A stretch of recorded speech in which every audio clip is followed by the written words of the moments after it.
नमस्कार, आप देख रहे हैं हिंदी है हम और मैं हूं आपके साथ तुषार कौशिक। सीएम त्रिवेंद्र सिंह रावत ने चमोली का दौरा किया और चमोली में राहत बचाव कार्य का जायजा लिया। आपदा प्रभावित क्षेत्रों का दौरा कर रहे हैं सीएम और चमोली में ही आज रात्रि विश्राम करेंगे सीएम त्रिवेंद्र सिंह रावत। तो त्रिवेंद्र सिंह रावत चमोली पहुंचे हैं, एक बार यहां पर उन्होंने निरीक्षण लिया है और रात में भी यहीं पर रुकेंगे क्योंकि चमोली में लगातार राहत बचाव कार्य चल रहे हैं, रेस्क्यू अभियान चल रहा है और अभी भी 200 से ज्यादा लोग लापता हैं। ऐसे में इन सभी की तलाश तेजी से की जा रही है। आईटीबीपी, एनडीआरएफ, एसडीआरएफ की टीमें लगातार वहां पर लगी हुई हैं, व्यवस्था को संभाले हुए हैं और रेस्क्यू अभियान बहुत तेजी से चल रहा है। जो हम तपोवन टनल की बात करें तो वहां पर भी लगातार टनल के अंदर ज्यादा से ज्यादा रेस्क्यू टीम का अंदर तक पहुंचना बहुत जरूरी है, जिससे कि अंदर फंसे हुए लोगों को बाहर निकाला जा सके। कोई जानकारी नहीं है कि अंदर लोग किस हालत में हैं, क्या स्थिति अंदर है। तो सीएम त्रिवेंद्र सिंह रावत चमोली पहुंचे हैं, रात में यहीं पर रुकेंगे और चमोली में राहत बचाव कार्य का उन्होंने जायजा भी लिया, निरीक्षण किया। तो आपदा प्रभावित क्षेत्र का दौरा किया, चमोली में रात्रि विश्राम करेंगे सीएम त्रिवेंद्र सिंह रावत। सीएम त्रिवेंद्र सिंह रावत चमोली पहुंचे तो आपदा प्रभावित क्षेत्रों का दौरा कर रहे हैं सीएम और इसके अलावा आपको बता रहे कि रात्रि विश्राम यहीं पर करेंगे। फिलहाल अभी राहत बचाव कार्यों की जानकारी ले रहे हैं, जायजा कर रहे हैं कि क्या स्थिति वहां पर है, रेस्क्यू अभियान कितनी तेजी से चल रहा है। तो ग्राउंड जीरो पर पहुंचे हैं सीएम त्रिवेंद्र सिंह रावत। तो चमोली में चल रहे ऑपरेशन जिंदगी को लेकर लगातार वहां पर जानकारियां ले रहे हैं और तमाम तस्वीरों को देख रहे हैं क्योंकि वो जो जगह है जहां पर बेहद दुर्गम स्थिति में ये अभियान चलाया जा रहा है, क्योंकि अभियान यानी कि ऑपरेशन जिंदगी, जहां पर जिंदगी को खोजा जा रहा है, वो मौत के मंजर में जिंदगी को खोजना रेस्क्यू टीम के काबिलियत को एक सलाम भी होना चाहिए, क्योंकि सीधे तौर पर बहुत ही मुश्किल जगह थी। कल की जो तस्वीरें आपको याद होंगी तो किस तरह से क्लाइम करके रस्सियों से लटक कर वहां पर जवान पहुंचे थे। अभी सीएम त्रिवेंद्र सिंह रावत पहुंच गए हैं वहां पर, जो हम तस्वीर आपको दिखा रहे हैं और सीएम त्रिवेंद्र सिंह रावत ने जाकर रेस्क्यू अभियान का जायजा वहां पर लिया है। तो ये तस्वीरें चमोली से सीधे हम आपको दिखा रहे हैं। ग्राउंड जीरो पर पहुंचे हैं सीएम त्रिवेंद्र सिंह रावत। चमोली में ऑपरेशन जिंदगी चल रहा है, ग्राउंड जीरो पर सीएम त्रिवेंद्र पहुंचे हैं। रात्रि विश्राम चमोली में ही करेंगे।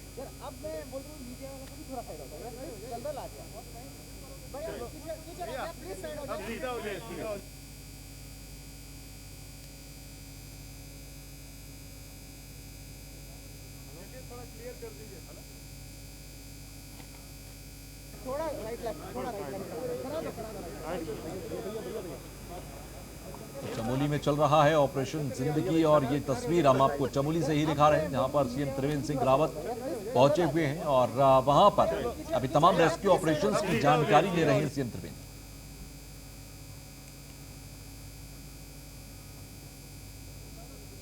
थोड़ा क्लियर कर दीजिए। हेलो, थोड़ा राइट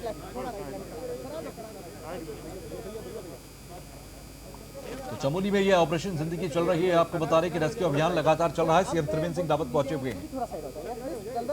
सीएम त्रिवेंद्र सिंह रावत इस वक्त चमोली में रात्रि विश्राम भी वहीं करेंगे।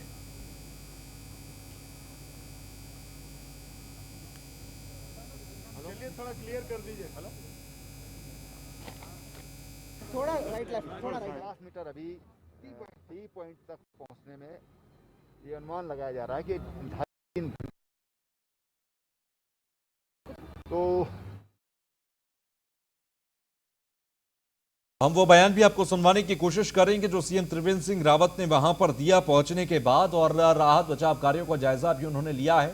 जो कमी पेशी उन्होंने देखी उसको निर्देशित किया होगा। फिलहाल हर स्तर से यहां पर जिंदगी को खोजने की, जिंदगी को ढूंढने की कोशिश की जा रही है। उम्मीद की किरण यहां पर अभी भी है क्योंकि 200 लोग लापता हैं। उन 200 लोगों में अगर देखा जाए तो 30 से 50 के बीच की संख्या लगभग मानी जा रही है जो भी टनल के अंदर फंसी हो सकती है। बाकी और भी 150 लोग ऐसे हैं जो लापता है, जिनकी तलाश चल रही है कि कहां वो हैं, किस स्थिति में है। उनकी तलाश ज्यादा से ज्यादा बड़े स्तर पर की जा रही है। फिलहाल तपोवन के सुरंग नंबर 2 के अंदर भारी गाद है, कीचड़ है, जिसकी वजह से लगातार वहां पर मुश्किलों का सामना रेस्क्यू ऑपरेशन करने में करना पड़ रहा है, देखना पड़ रहा है। अब मैं बोल रहा हूँ मीडिया वालों को भी थोड़ा साइड हो जाए, दलदल आ गया।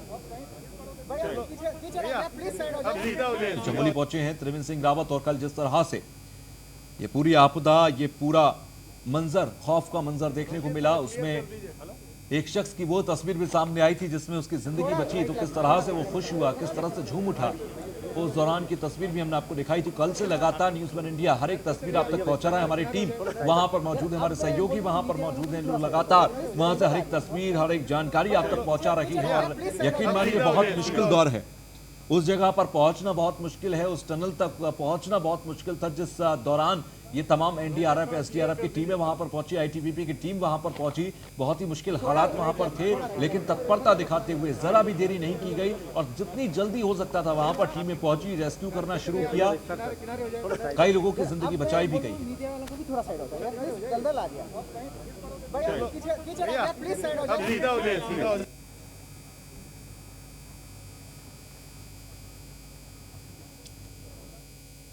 तो उत्तराखंड के डीजीपी से खास बातचीत की हमारे एसोसिएट एडिटर ब्रजेश श्रीवास्तव ने, वो हम आपको दिखाते हैं। इस वक्त हमारे साथ मौजूद हैं उत्तराखंड के डीजीपी अशोक कुमार सिंह जी। सर, 36 घंटे से ज़्यादा का वक्त हो गया, रेस्क्यू ऑपरेशन चल रहा है। क्या लगता है अभी तक कब तक ये रेस्क्यू ऑपरेशन चलेगा और क्या कुछ अभी उम्मीदें हैं लोगों के बचे होने की? देखिए, ये करीब 35 के करीब आदमी हैं टनल में, और हो सकता है सभी सेफ हों, हो सकता है पार्शली सेफ हों, पार्शली जो मलबे में दब गए हों। जो भी लोग मलबे में शुरुआती दौर में नहीं दबे होंगे वो पक्का बचे होंगे, ये पक्की बात है, क्योंकि टनल बहुत लंबी है, ऑक्सीजन की कमी है नहीं, और अभी तो पहला दिन, एक ही दिन हुआ है, तो कोई मुझे लगता है आदमी का इतना तो सर्वाइव कर सकता है। तो सिर्फ ये है कि जल्दी से खोल जाए। आज रात की संभावना भी है, कल तो ज़रूर मुझे उम्मीद है, क्योंकि 180 मीटर के बाद बेंड है इसमें, टनल में 4 गेट हैं अंदर जो अंदर एंट्री करते हैं। वही मैं कह रहा हूँ, जो बेंड आएगा उसके बाद में मुझे उम्मीद है कि ज़्यादा मलबा नहीं गया होगा, क्योंकि एक साइड में जा रहा तो दूसरी साइड उसके बैंड 90 डिग्री का बैंड है, तो मुश्किल होगा, कम डिस्टेंस होगा, तो फिर हमारी टीमें जल्दी से पहुंच सकेंगी। सर, सबसे बड़ा सवाल है कि 203 लोगों की शायद लिस्ट है जो मिसिंग है। 203 में से अब 197 रह गए, 197 लोग, 6 लोगों ने रिपोर्ट बैक कर दिया है। अगर 35 से 40 लोग यहाँ पर हैं तो क्या बाकी लोगों को सुराग लग पाया है कि बाकी लोग? 20 तो डेड बॉडीज मिल गई हैं, बाकी कहीं मलबे में हो सकती हैं, कहीं नदी में बह गई हो सकती हैं। 20 डेड बॉडीज मिल गई, तो अभी उनकी भी तलाश जारी है? बिल्कुल तलाश जारी है। सर, बाकी कुछ गांव ऐसे हैं जिनका संपर्क टूटा हुआ था, 12-13 गांव थे जो संपर्क टूटा, उनके लिए किस तरीके से? 13 गाँव का संपर्क टूटा है, जो पुल जो टूट गया है, और वो वहाँ पे हमने राहत सामग्री पहुँचा दी है। सभी आईटीबीपी से लेकर के सेना के जवान तक सभी लोग एक कोऑर्डिनेशन के साथ यहाँ पर जो है रेस्क्यू ऑपरेशन कर रहे हैं। आपको क्या लगता है, एक बड़ी आपदा है, सब मिलकर के साथ दिया है, कब तक ये स्थिति को आप लोग सामान्य कर लेंगे? मुझे लग रहा है कल तक ये यहाँ का रेस्क्यू ऑपरेशन क्लोज हो जाना चाहिए, फिर सर्च ऑपरेशन तो और 2-3 दिन चलेंगे, और ब्रिज बनने में जो ऊपर के गांव है तो 1 महीना भी लग सकता है, तो वो इतना काम हो रहा है। कुछ जानमाल के नुकसान का कुछ आकलन हुआ है? भाई मैक्सिमम तो 197 है जी। अब उनमें से कितने बच्चे निकलेंगे वो बात है। बिल्कुल, थैंक यू। तो बिल्कुल ये थे डीजीपी अशोक कुमार सिंह, जिन्होंने साफ तौर पर कहा कि 197 लोग अभी भी मिसिंग हैं, और इस टनल की अगर बात करें तो 35 से 40 लोग ऐसे हैं जिनके अभी इस टनल में फंसे होने की संभावना है, और डीजीपी का अभी विश्वास है कि अभी उन लोगों के जीवित होने की संभावना, क्योंकि टनल काफ़ी लंबी है, और ऐसे में जो टनल में कर्व है, अगर वो कर्व में लोग फंसे होंगे तो संभवतः कल तक उन्हें रेस्क्यू किया जा सकता है। तो कुल मिलाकर के बात किया जाए तो अभी भी जो रेस्क्यू ऑपरेशन है वो जारी है। तो सीएम त्रिवेंद्र सिंह रावत वहां पर पहुंचे हुए हैं और ब्रजेश जैसे वहां पर बात कर रहे थे डीजीपी से। उन्होंने कहा कि रेस्क्यू ऑपरेशन लगातार जारी है, मुश्किलें आ रही हैं और ये काफी हद तक मुमकिन है कि बहुत मुश्किलों का सामना करना पड़ेगा, लेकिन जो टीम है उसका उत्साह बहुत बेहतर है और यही वजह है कि वहां पर हर किसी मुसीबत से निपटा जा रहा है। जब कल का अगर मैं जिक्र करूं, जब वहां पर जाने के लिए कोई भी रास्ता नहीं था और उस टनल तक पहुंचना था तो क्लाइंब करके वहां तक पहुंचे थे तमाम जवान, रस्सियों से लटक कर वहां पर पहुंचे थे और वो एक काबिल तारीफ वाली तस्वीरें देखने को मिली थी। फिलहाल चमोली में लगातार ऑपरेशन जिंदगी चल रहा है। ग्राउंड जीरो पर सीएम त्रिवेंद्र सिंह रावत पहुंचे हैं। जो तस्वीरें हम आपको दिखा रहे हैं ये सीधी तस्वीर अब से कुछ देर पहले की है, जब सीएम त्रिवेंद्र सिंह रावत वहां पहुंचे और उन्होंने तमाम रेस्क्यू ऑपरेशन का जायजा लिया, उसको समझा, उसको देखा और जो भी कमी पेशी वहां पर दिखाई दी उसको लेकर निर्देशित भी किया। तो तमाम जो हाई ऑफिशियल्स हैं वो भी वहां पर मौजूद हैं सीएम त्रिवेंद्र सिंह रावत के साथ। ग्राउंड जीरो पर सीएम त्रिवेंद्र सिंह रावत मौजूद है। चमोली की ये तस्वीर हम आपको दिखा रहे हैं।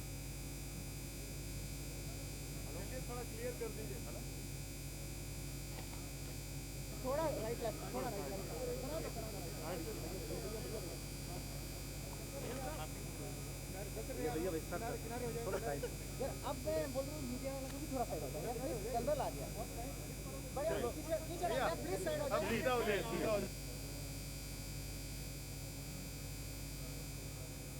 तो ग्राउंड जीरो पर सीएम त्रिवेंद्र सिंह रावत पहुंचे और लगातार वहां पर तस्वीरें एक के बाद एक जो हम तक पहुंच रही हैं वो बहुत कुछ बयां करती हैं। सीएम त्रिवेंद्र सिंह रावत भी वहां पर पहुंचे हैं, रात्रि विश्राम वहीं पर करेंगे। ऑपरेशन जिंदगी यहां देखी जा रही है क्योंकि इस खौफनाक मौत के मंजर के बीच में जिंदगी की किरण को ढूंढा जा रहा है, जिंदगी की उस रोशनी को ढूंढा जा रहा है जिसके जरिए उन 200 लोगों का पता लग सके। और लगातार ये उम्मीद जताई जा रही है, लगातार ये दुआ की जा रही है कि वो 200 लोग जिंदा हों, वो 200 लोग सही हालत में हों और उन तक जल्द से जल्द पहुंचा जा सके। तो चमोली में लगातार ऑपरेशन जिंदगी चल रही है और रेस्क्यू ऑपरेशन लगातार चल रहा है। रात भर ये ऑपरेशन, कल रात पूरी रात ये ऑपरेशन चलता रहा और आज भी पूरी रात जिस तरह की जानकारी है ये ऑपरेशन चलता रहेगा। लगातार वहां पर मशीनें काम करती रहेंगी, लोग काम करते रहेंगे, आईटीबीपी, एनडीआरएफ, एसडीआरएफ की टीम काम करती रहेंगी जिनको महारत हासिल है इस तरह की आपदाओं से निपटने में। थोड़ा राइट लेफ्ट, थोड़ा राइट लेफ्ट।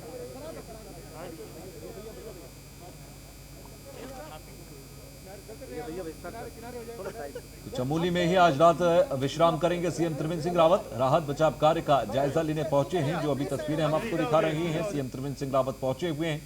चमोली में जिंदगी को बचाने की जंग लगातार चल रही है। तो चमोली की ये तस्वीर हम आपको दिखा रहे हैं। ब्रजेश हमारे वहां पर लगातार सहयोगी बने हुए जो कि तमाम तस्वीरें भी आपको वहां से भेज रहे हैं, दिखा रही हैं, जानकारियां दे रहे हैं। कुछ देर पहले हमारे साथ जुड़े तो उन्होंने बताया कि किस तरह से आईटीबीपी की टीम वहां पर मौजूद रही। उन्होंने वो तमाम तस्वीरें भी दिखाई दी कि किस तरह से ऋषि गंगा प्रोजेक्ट और जो तमाम प्रोजेक्ट्स वहां पर चलते हैं उन सबको नुकसान हुआ है। साथ ही साथ उन्होंने तपोवन टनल की भी तस्वीरें बहुत करीब से जाकर दिखाई थी कि किस तरह से वहां पर एक सबसे बड़ी जो चुनौती है वो वहां पर भारी गार जो इकट्ठा है, जो मलबा इकट्ठा है, वो सबसे बड़ी चुनौती है क्योंकि अंदर दलदल की स्थिति है। टनल के अंदर जब मशीनें जा रही हैं तो वो दलदल की स्थिति है, तो ऐसे में ज्यादा अंदर जा पाना मुश्किल हो रहा है। तो पहले वहां पर दलदल की जो मलबा है उसको साफ किया जा रहा है, उसको बाहर निकाला जा रहा है, उसके बाद टनल के अंदर आना है। तो ऐसे में टनल भी क्योंकि काफी लंबी है और उस टनल के अंदर अगर देखें तो कई घुमाव भी हैं, तो उन घुमावों पर सबसे ज्यादा चुनौती आ रही है। तो ये तमाम तस्वीरें हैं जो वहां से लगातार पहुंच रही हैं, जानकारियां पहुंच रही हैं। लगातार ये ऑपरेशन चल रहा है और अभी लगातार ये ऑपरेशन चलता रहेगा। जिंदगी की जो खोज है एक तरीके से इस टनल के अंदर चल रही है। लगभग 40 से 50 लोग के आसपास बताए जा रहे हैं जो कि इस टनल में हो सकते हैं। बोल रहा हूँ मीडिया वालों को भी थोड़ा साइड हो जाए, दलदल आ गया भाई, प्लीज साइड हो जाए। खबर भिंड से जहां पर विधायक डॉक्टर गोविंद सिंह ने की प्रेस वार्ता और प्रदेश में चल रहा माफिया राज। तो ये विधायक ने कहा प्रदेश में माफिया राज हावी है। प्रेस कॉन्फ्रेंस कर प्रदेश सरकार पर वार किया, माफिया मस्त सरकार पस्त। डॉक्टर गोविंद सिंह ने कहा कि प्रदेश में माफिया राज हावी है। विधायक की तरफ से जानकारी देते हुए कहा गया प्रदेश में माफिया राज किस तरह से हावी है। प्रेस कॉन्फ्रेंस की गई और बताया गया शिवराज सिंह जी की सरकार आते ही समूचे प्रदेश में माफियाओं का राज्य कायम हो चुका है। आज पूरे मध्य प्रदेश पत्थर माफिया, रेत माफिया, शराब माफिया, भू माफिया और गुंडों के जान वसूली माफिया, सटोरिए पूरे प्रदेश में अपना उन्होंने राज्य स्थापित कर लिया है। शिवराज सिंह जी से हम अपील करते हैं कि कम से कम आपने केवल जो आप माफियाओं के विरुद्ध अभियान के चलाने के नाम पर केवल समूचे मध्य प्रदेश में विभिन्न विचारधारा के राजनीतिक पार्टियों के कार्यकर्ताओं पर हमला करा रहे हैं। सत्ता हमेशा स्थायी नहीं रहती, आती जाती रहती है और वास्तव में रेत माफिया और ये तमाम माफिया हैं, इनके ऊपर कोई कार्रवाई नहीं हो रही। जहाँ तक हमें कई अधिकारियों द्वारा यह भी बताया गया है कि मुख्यमंत्री स्वयं कहते हैं कि रेत के ठेकेदारों को संरक्षण दो। ये बात हम भी इससे सहमत हैं कि जिन्होंने करोड़ों के ठेके लिए उनको संरक्षण मिलना चाहिए। लेकिन जब भारतीय जनता पार्टी के मंत्री, विधायक, पार्टी के अध्यक्ष और अनेक संगठन के पदाधिकारी रेत की खदानों में, पत्थर की खदानों में दबाव डालकर ठेकेदारों के साथ अवैध उत्खनन करा रहे हैं। खबर दंतेवाड़ा से, जहां पर पुलिस और नक्सलियों में मुठभेड़ हुई। 1 लाख रुपए का इनामी नक्सली मासा मसूकी ढेर कर दिया गया। आपको बता दें, नक्सली के पास से पिस्टल बरामद की गई। आधे घंटे चली पुलिस और नक्सलियों में मुठभेड़। कुछ नक्सली मौका पाकर फरार हो गए। सर्चिंग के दौरान नक्सलियों ने जवानों पर फायरिंग की थी, तो कुछ नक्सली मौका पाकर यहां से फरार भी हुए। नक्सली के पास से पिस्टल भी बरामद की गई है। दंतेवाड़ा के अंदर नक्सली ढेर किया गया। तो आधे घंटे चली पुलिस और नक्सलियों के बीच मुठभेड़, जिसमें एक बड़ा नक्सली मारा गया है। आपको बता दें कि पुलिस और नक्सलियों के बीच दंतेवाड़ा में मुठभेड़ हुई थी। टेटम, तेरम, इटेपाल, सूरनाट के आसपास 10 से 15 नक्सली कटे कल्याण एरिया कमेटी के जमा हुए हैं और गांव वालों से लेवी वसूली कर रहे हैं, उनके साथ मारपीट कर रहे हैं और रैली करने के लिए दबाव डाल रहे हैं। इस सूचना पे आज सुबह 4 बजे पार्टी दंतेवाड़ा DRG भेजी गई। एरिया का घेराबंदी किया गया। करीब 10 बजे करीब पुलिस के ऊपर नक्सलियों की तरफ से तगड़ा फायर आया। इस फायर का जवाब फायर से दिया गया। करीब आधे घंटे फायर चला। 10:30 बजे जब फायरिंग रुकी तो सर्चिंग किया गया, तो माफा मुचाकी नाम से एक माओवादिस्ट की डेड बॉडी रिकवर की गई। उसके पास एक 9mm पिस्टल मिला, 2 किलो का ID मिला, एक पिट्ठू मिला, काफ़ी सारे दस्तावेज मिले। बड़े नक्सली जो इनामी नक्सली थे, मंकू, दुधरा, कमलेश, वो भागने में सफल रहे। अभी भी सूचना संकलन जो है किया जा रहा है और जरूरत पड़ने पर दोबारा ऑपरेशन पार्टी डाली जाएगी। उसके बाद जब पार्टी वापस आए तो CRPF द्वारा जो है रीइंफोर्समेंट और 195 द्वारा रीइंफोर्समेंट और आरोपी प्रोवाइड किया गया। निश्चित रूप से माफा मुचाकी, इसके ऊपर 6 अपराध नामांकित हैं। गंभीर आरोप सभी नक्सली अपराध हैं और 1 लाख रुपए का इनाम था छत्तीसगढ़ शासन से, जिन मिलिशिया कमांडर के पद पर था। SP दंतेवाड़ा द्वारा भी 10,000 का इनाम इसके ऊपर अलग से घोषित किया गया था। निश्चित रूप से माफा के मरने से कटे कल्याण एरिया में शांति आएगी और ग्रामीण जो है वो। पुलिस और नक्सलियों के बीच मुठभेड़ हुई। दंतेवाड़ा में सर्चिंग के दौरान नक्सलियों ने फायरिंग की थी और पुलिस और नक्सलियों के बीच मुठभेड़ में यहां एक बड़ा नक्सली मारा गया। फिलहाल 1 लाख रुपए का नक्सली है ये मासा मचुकी, जो कि ढेर कर दिया गया। तो नक्सली के पास से पिस्टल भी बरामद हुई है। लगातार ये मुठभेड़ करता रहा आधे घंटे तक, उसके बाद ये ढेर हुआ।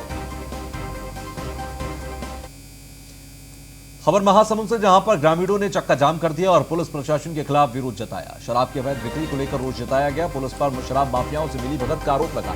गुस्साए लोगों ने पुलिस की गाड़ियों पर हमला किया। ग्रामीणों ने कोमा खान थाने को जलाने की धमकी दी थी। पुलिस ने नर्रा गांव के 3 लोगों को भी गिरफ्तार किया। तो ग्रामीणों ने चक्का जाम कर दिया है। शराब की अवैध बिक्री को लेकर रोष जताया गया। पुलिस लगाया शराब माफियाओं से मिली भगत का आरोप। पुलिस प्रशासन के खिलाफ विरोध भी जताया गया। ग्रामीणों ने चक्का जाम किया। गुस्साए लोगों ने पुलिस की गाड़ियों पर भी हमला किया।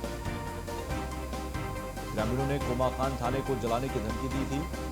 महासमुंद का मामला, फिलहाल पुलिस ने नर्रा गांव के 3 लोगों को गिरफ्तार किया। ग्रामीणों ने चक्का जाम किया है। महासमुंद के अंदर ग्रामीणों ने चक्का जाम किया।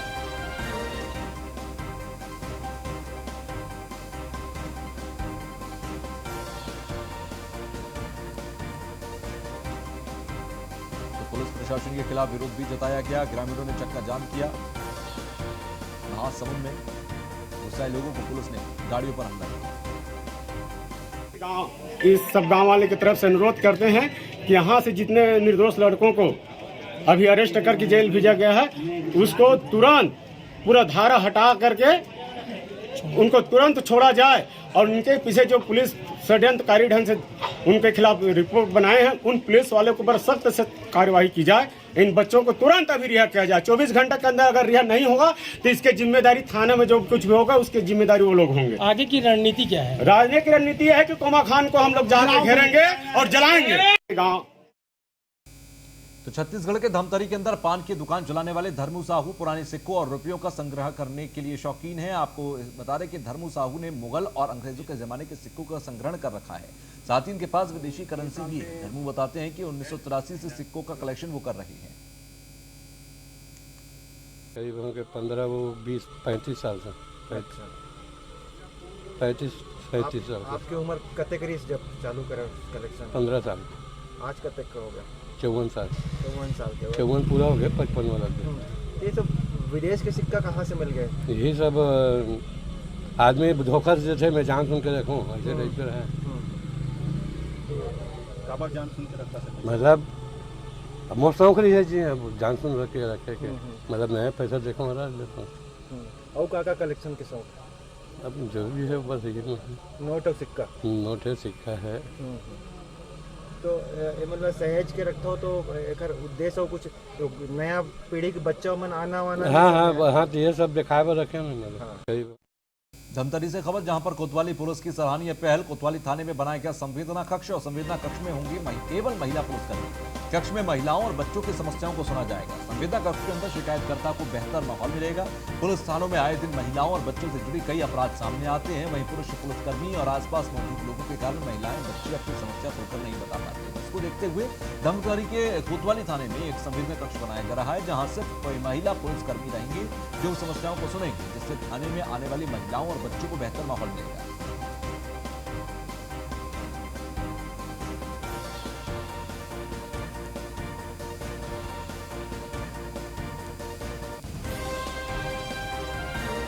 तो कक्ष में महिलाओं और बच्चों की समस्याओं को सुना जाएगा, बेहतर माहौल होगा। सिर्फ महिलाएं अंदर यहां पर होंगी, महिला पुलिसकर्मी होंगे, तो बेहतर तरीके से माहौल के साथ यहां पर समस्याओं को सुना जा सके, उनको सॉल्व किया जा सके, ये कोशिश करें।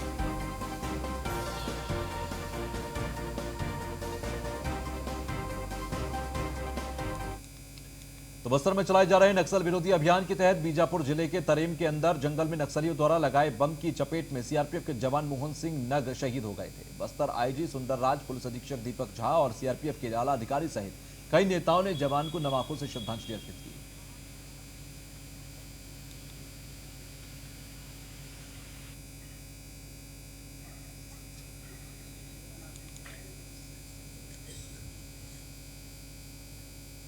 तो इसी के साथ हिंदी में बस इतना ही। आगे भी खबरों का सिलसिला जारी रहेगा।